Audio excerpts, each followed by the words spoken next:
Hi Valley Kids, welcome back to another G67 math video. Tonight we're going to be adding and subtracting positive and negative fractions. Let's start off with our trivia question. I'm kind of excited about it. It's from my son Connor. How did UPS, or UPS as we used to say, get started? This is the big brown machine in case you missed it. All right, officially tonight I can add and subtract positive and negative fractions with like denominators. So let's do this thing. George buys some shares of stock. The first day he owns it, the stock goes down 7/8%. The second day, it goes up 5/8%. What is the net gain or loss after 2 days? All right, let's see. Well, we have a negative 7/8 on the first day, and then it goes up 5/8 the second day. So we have this little problem here we've set up. We have to add these two fractions. Luckily, they both have the same denominator. But what do? Well, we think about it this way. We have negative 7, and we're going to add 5 to it. So think about a number line. We are 7/8. We're in the hole. A lot of eighths. 7 of them to be exact. We add 5 to it, so we're going to move to the right 5/8. We end up with a negative 2/8. We're still in the hole. And, of course, that simplifies to a minus 1/4. We'll look at these on the number line. We'll try to get the feel for adding fractions with like denominators. We've got that whole negative component thrown in. All right, let's take a look at some just must-know stuff. You got to know the numerator and the denominator, and that the numerator is the number of pieces, and the denominator is the number of pieces in a whole. So this is what you have, and this is the number of pieces in total. Know that a fraction is part of something. It's not whole. 1/4. You have 1/4 of a pie. A mixed number, this means that there are some wholes and some parts. You have 2 whole pies and 1/4 of another pie. Mixed numbers, wholes and fractions. The words common and like really mean the same thing. A common denominator means the same denominator, or a like denominator. Unlike denominators mean something that are different. What's the bottom line? You need to have a common or like denominator to add or subtract fractions or mixed numbers. Tonight we're going to be working solely with fractions that have like denominators. The catch is we're going to throw some negative numbers in there. That's where it's going to make it a little more challenging. So if you look at these like fractions down here, we have 1/7. We're going to add 5/7.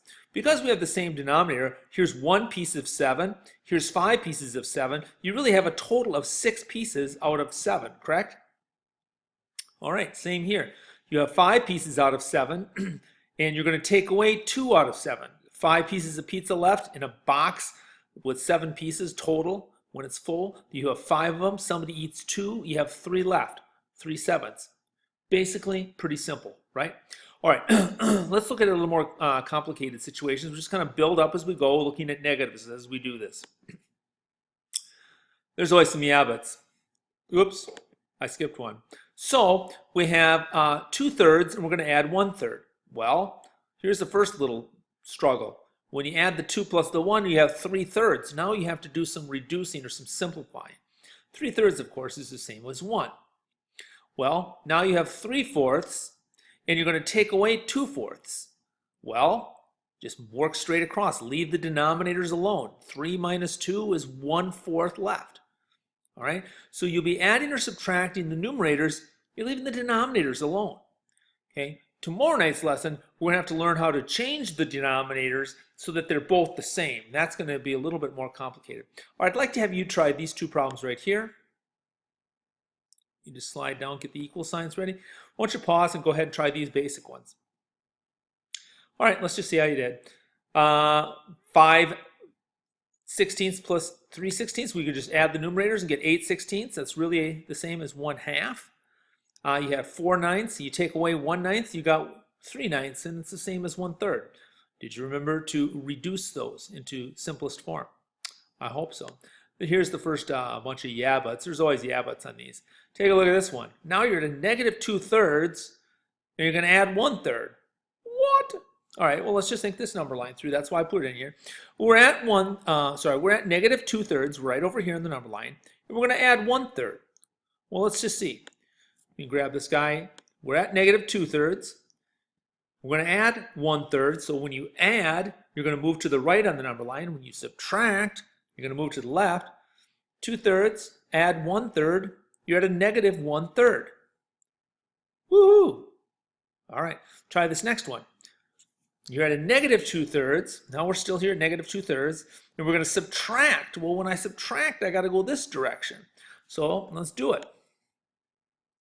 We're at a negative 2/3.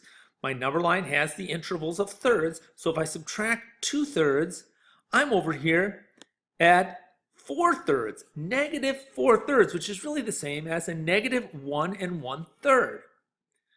Now you're starting to go, okay, I thought this was going to be so easy. Yeah, it requires some thinking, and I like to use a number line to try to help me sort that out in my head. All right, I want you to try some. Here are 3 problems right here. I want you to pause it and go ahead. You can use this number line up on top for all of them. They're all in quarters. Go ahead. Okay, let's see how you did. 3/4 plus a negative 2/4. Well, that's really the same as 3/4 minus 2/4. It's like adding a negative. It's the same thing, so that's 1/4. 1/4 minus 3/4. Uh-oh. I'm at 1/4. I'm going to minus 3/4.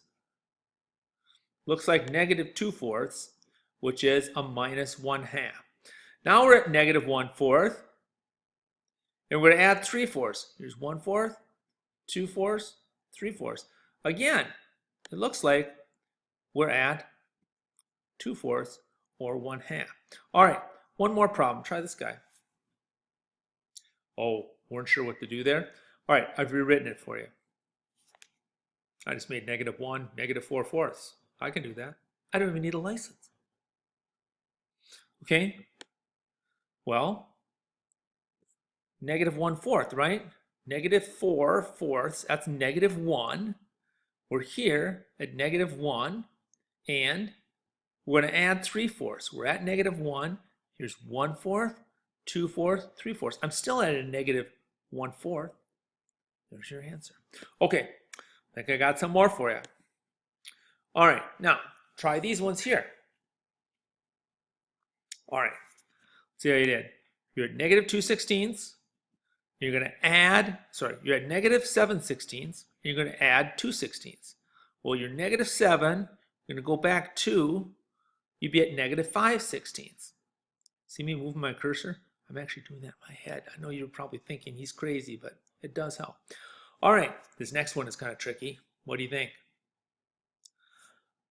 Do you remember when we talked about negative numbers? Subtracting a negative is the same as adding. So this one actually is 8/9 because these become positives. 4 minus a negative is really the same as 4 plus 4/9.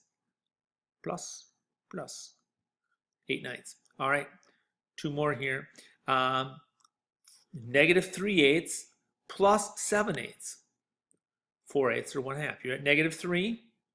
You're going to add 7. Well, 3 will get me back to 0, and I still go 4 more eighths to the right. I'm at 4/8.